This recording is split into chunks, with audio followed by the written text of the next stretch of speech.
人生には多くの決断がある。どの道を行くか直感を信じて進んだり、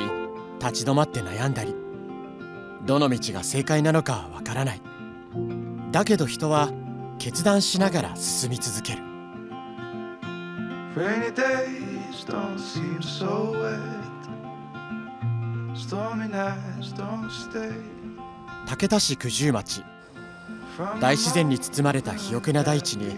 人々の暮らしが受け継がれてきた。You're worth the wait.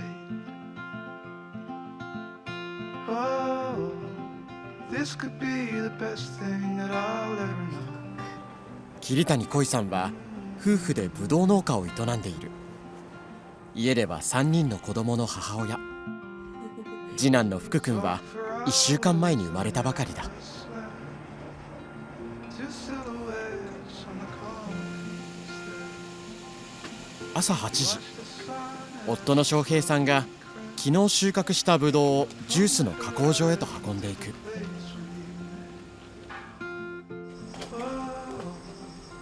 赤ちゃんを母親に預け、さあ桐谷さんも畑に出発だ。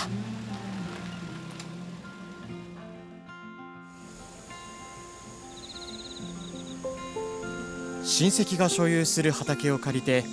ワインやジュース、そして生で食べる果物用にブドウを栽培している。ブドウ作りを始めて6年目の今年、念願だったワイン用にブドウを出荷できるようになった。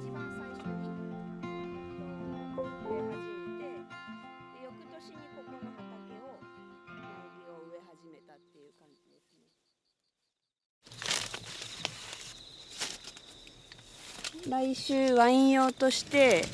収穫する予定のブドウですね。ナイアガラって言って結構香りが華やかな美味しい。ちょっとこう酸味残した状態で収穫することによって微発泡の白のワインにしようと思っていて、うち有機栽培でやってて、でしかも減農薬やってるんで、薬っていうのは5月の終わりに1回撒いてるだけなんですよ。でやっぱこう栽培してる自分たちは詳しいことを一応知ってるので、知っちゃってるからこそ安全なものを美味しい状態で食べてもらいたいなっていう気持ちがあったので、もう有機でしかも減農薬でやっていきたいなっていう気持ちは強いですね。この日は傷んだブドウの実を一つずつ房から落としていく作業だ。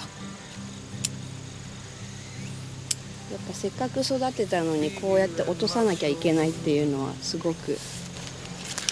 辛いところはあるんですけど。桐谷さんは大分市の出身だ。東京のレストランで働いていた23歳の頃、ワインソムリエの資格を取った。それをきっかけにワインの奥深さに魅了され、さらに勉強するために26歳でフランスに渡ったのだ。例えばそのワイン産地である、国の人たちが日常的にどういうところでワインを飲むのか、どういう環境で飲むのか、どういうシチュエーションの時に飲むのか、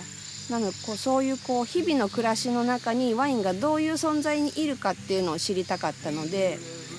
ファームステイみたいな感じで各地を回ってましたね。現在管理するブドウ畑は1ヘクタール、20種類の品種を栽培するまでになった。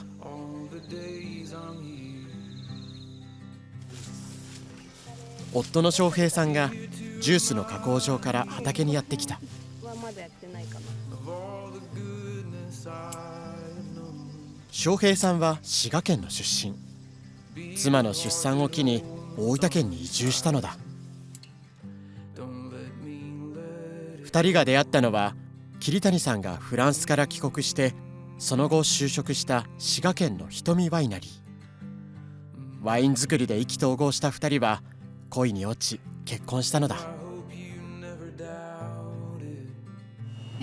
私は地元に帰ってワインを作りたいっていうのがあって、一緒にやってくれる人が翔平さんだといいなと思ってて、それをこう一回、こういうことをしたくてそれを一緒にしてくれませんかっていうのを言ったらスッと受け入れてくれたというか、いいよみたいな。普通は多分戸惑うと思うんですよ。やっぱり結婚するタイミングで急にこうね大分に来るってなかなかの決断だなって思って、しっかりこう受け止めてくれたというか。大分でブドウを育てたいって言うんで、じゃあ一緒に育てようかっていうのも普通僕の中では当然の流れというか、はい、自分のためにいろいろ頑張って仕事とかやってきたけど、だんだんこう年を重ねるごとに誰かのために頑張りたいっていう気持ちが出てきて、結婚をして子供が生まれて家族のために今度は何か自分ができることをしていきたいなっていう気持ちが強くなったので、もし本当にするんやったら土地をね借りてすればいいんじゃないのっていう形では思ったんです。なぜかというとすごく羨ましかったんです。子供が何かをしたいって思ってそれを私たちのもともとの土地でねしてくれるっていうのは嬉しかったですね。すごく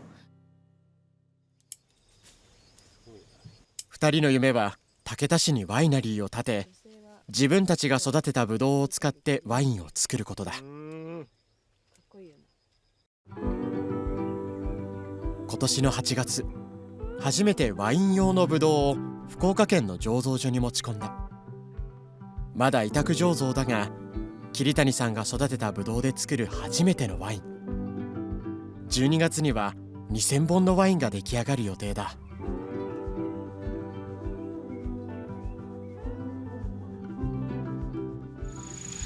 生食用のブドウってだいたい20年で植え替えとかするんですよ。でも私はもうこの木が枯れるまでずっとこの木で生きたいなって思ってて、もう40年50年60年、多分もう私たちが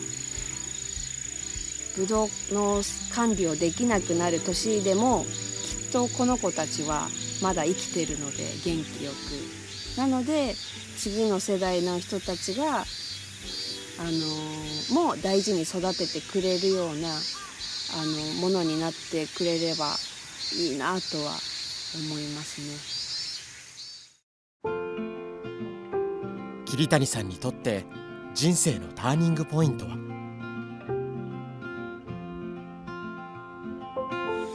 ワイン作りをしたいな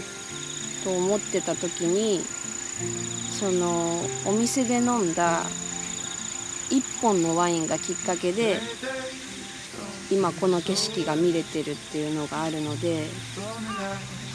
その一本のワインっていうのが私が以前働いていた瞳ワイナリーというところの、微発泡のロゼワインを飲んだんですけど、それにこう衝撃を受けた。衝撃というかワクワクしたっていう感じですね。なんでワクワクするワインって日本にもあるんだっていう。だから今もワイン作りを自分たちでもやりたいと思えたのはワインがきっかけで今ここにいるんだなと思うので、すごくこう大切な思い出ですね、その一本のワインは。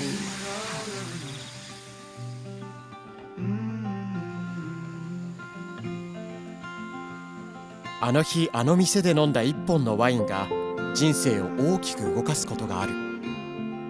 その人にとっての転機はいつ訪れるのかわからない。けれど自分に正直に日々を重ねていけば、希望の実はいつか立派に実ることだろう。